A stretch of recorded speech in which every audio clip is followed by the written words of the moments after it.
All right, Drew, it's winning time. It's March. You know the deal. This is the first time leading the Dukes with the deal. Just what do you want the temperament of yourself and this team to be, and how do you want that to reflect on the court? Uh, just a fight for 40 minutes. That's all we can be concerned about. That's all we're guaranteed. Um, you're fighting for 40 minutes so you can get to the next set of 40. So our mindset is we have to make sure that we're sharp, but something about March, you just have to have will. Got to be competitive. So, just try to do a few things in practice to draw that in, so our guys understand how competitive you have to be every possession, because it matters. No matter if the game is slow or fast, every possession has meaning to it. And it seems like every time you challenge them is when they really seem to respond, and that's been the case a lot of times this season. How important is that, and how important was it maybe for them to see that urgency from you to bring it out of themselves? Yeah, it's something that I think since day one, dating back to the summer, I just wanted the environment to be competitive. I wanted us to be able to rise to the occasion, um, to understand that there's going to be adversity. There's going to be some tough times that we come across, but to make sure that you respond to the challenge. And I think we've done an unbelievable job with that. We've battled through some tough losing streaks to bounce back, so we showed resiliency. Guys have had different roles, but they didn't let those roles define them. They understood that the role is just something that the team needs you to do, but we need you to be who you are as a player. And guys, like I said, they've accepted them. They tried to star in those roles, and I couldn't ask for anything more. Speaking of roles are usually set this time of year, but A10s are always a different monster. You're preparing for your next game to either be your last game or to go on a deep run. So, how do you manage hot hands? How do you manage just the possibility of the uncertainty and the unknown that comes with it? You have a lot of numbers. You have your analytics, but you also have your gut. And sometimes that's through the film work that I've done. That's from being around these young men since the beginning of June, understanding and really having a good feel for my team. I think that's where sometimes you have to make some of your decisions, just understanding your players and the relationships that you have with them. And I think we built this thing up. They rely on me, but I also rely on them. And there's a lot of trust that's needed in March. And I believe this team at this point is starting to become a team that's leading each other and being accountable and being responsible, and that's big. The SLU game was probably one of the more unique games. Obviously, I mean, you play fast pace. It almost felt like it was a game at the Y, to be quite honest with you, Drew. Just how do you learn what do you get from film from watching a game like that, especially being so defensively minded as you have, just finding those little things? And what do you find when you're noticing that maybe it's sped up a little bit and finding a home within the confines of a game like that? Yeah, the game didn't feel like it was too fast. It just felt like we weren't getting stops. They shot 70% from the field, so the scoring numbers are going to be the scoring numbers in the second half.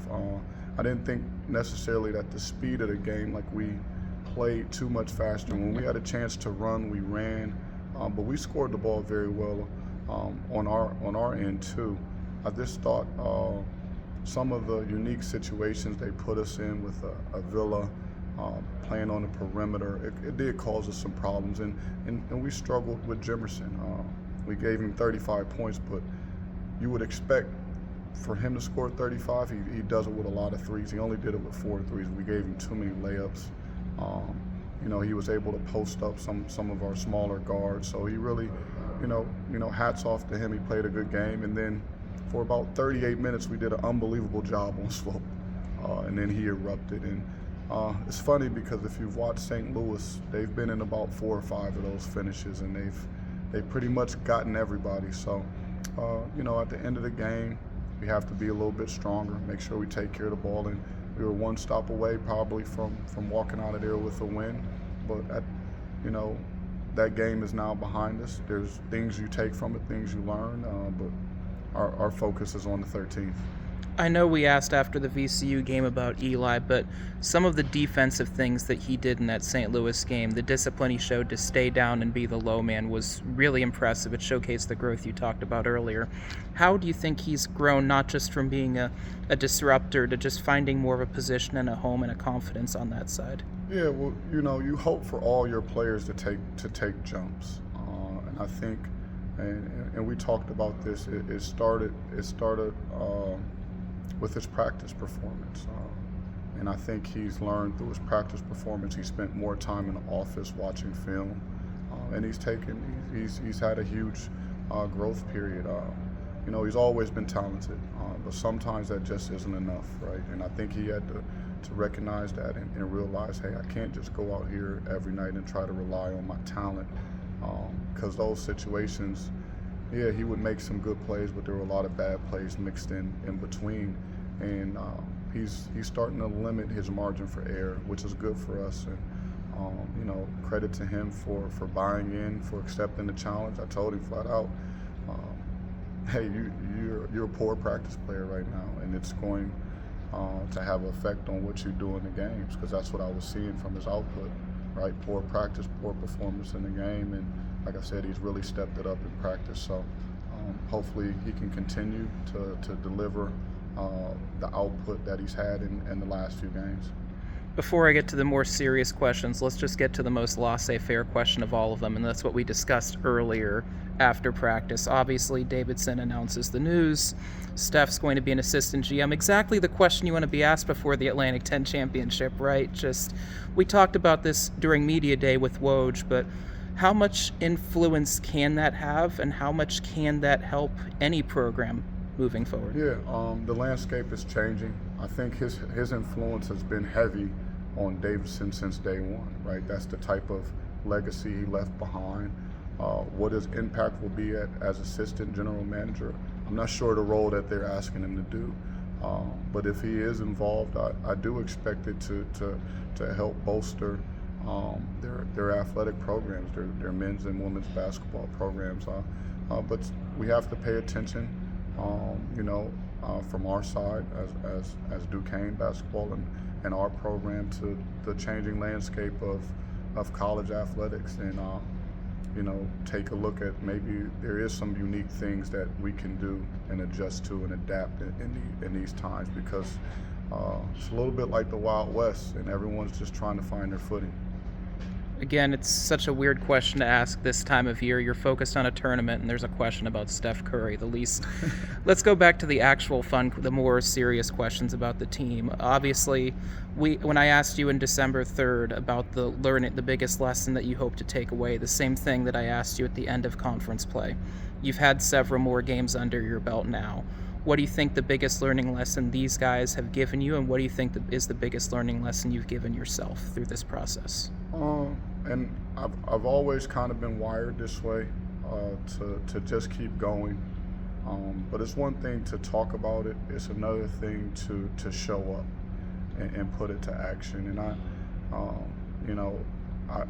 I preach that message about getting to the next, keep going, continue to grow, continue to progress.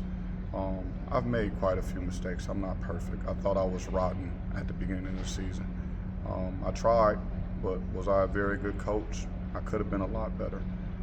So I just started to continue to work harder and go through the process and try to grow. And I think that's the biggest thing you can do from start to finish. Right? You don't want to be who you are at the start, at the finish, right? You want to be better. And I believe I've gotten better, and I believe our team has grown and gotten better too. You can probably just take a look at the record and some of the results. Mm-hmm.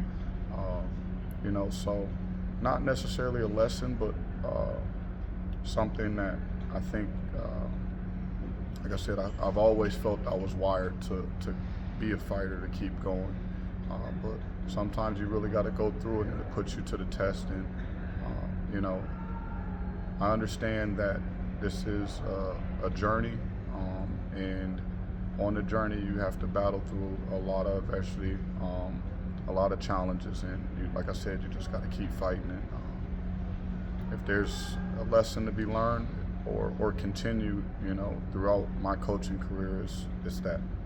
Two more for you. The first of which, in the past, Keith gave us either we're doing well or we have a chance to win if we concede this many points, we hold them into this area. Do you look at things like we have to hold things in this, or do you look at let's handle the demand of the game, and what the demand of the game calls for is what we need to do to handle business? Um, Games take on their own shape and form. We don't need to play in the high 70s and 80s. That's not necessarily our cup of tea. We need to be able to dictate and control the pace, starting on our defensive end, and allow that to, really create some offensive opportunities for us. Offensively, how we move the ball is important. When we get to 14, 15 assists, we really have good rhythm on offense. And defensively, owning the three-point line, keeping teams off the free throw line, and then winning the rebounds are key things that usually when we go back and look at games, we've done well in those categories, and our results look pretty good too. And the last one kind of goes hand in hand. Obviously, everybody's goal is to win in DC. Beyond the obvious, which is that, what will success look like for you in DC this week? Holding the trophy on March 16th. It's the only goal in mind. It's what we have targeted since day one. And even during the course of the season, just a reminder to our guys that, hey, listen, we've lost some games, we battled through some, because you have the tendency to drop your head. It can wear on you. But we've always understood that March 16th is the day we want to be playing for a championship and defending our title. So, that's the success. That's what we're going after.